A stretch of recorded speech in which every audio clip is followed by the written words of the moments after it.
Maglalagay ako ng oil.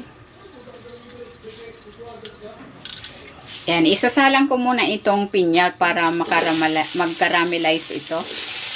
Magkaroon ng konting brown. At mas mabango ito pag medyo nag-caramelize.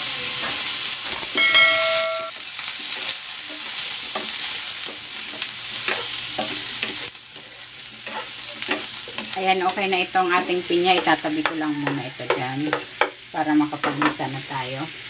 Lalagay ako ng oil. Igigisa ko na tong luya.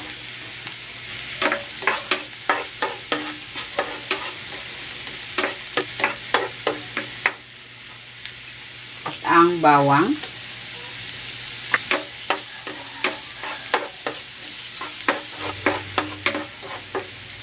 Yan, ilalagay ko na rin tong sibuyas.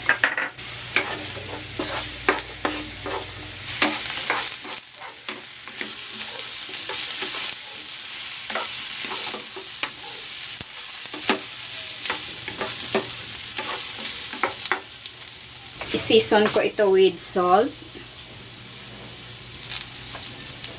and pepper.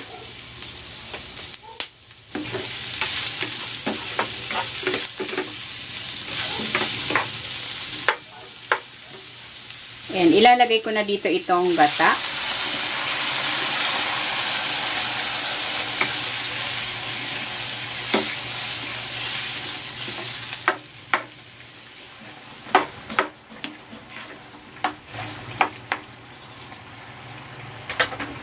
And ilalagay ko na dito itong hipon.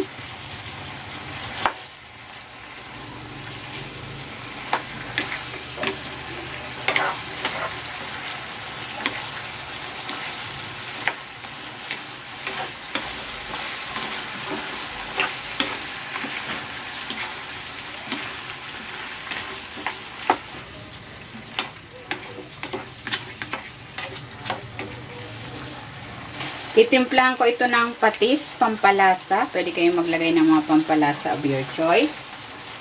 Ilalagay ko na rin itong bell pepper at ang siling green.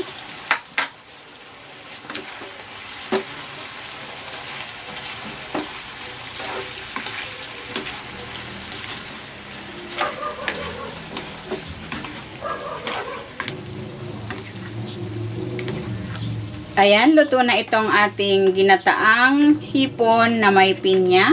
Hahanguin ko na ito.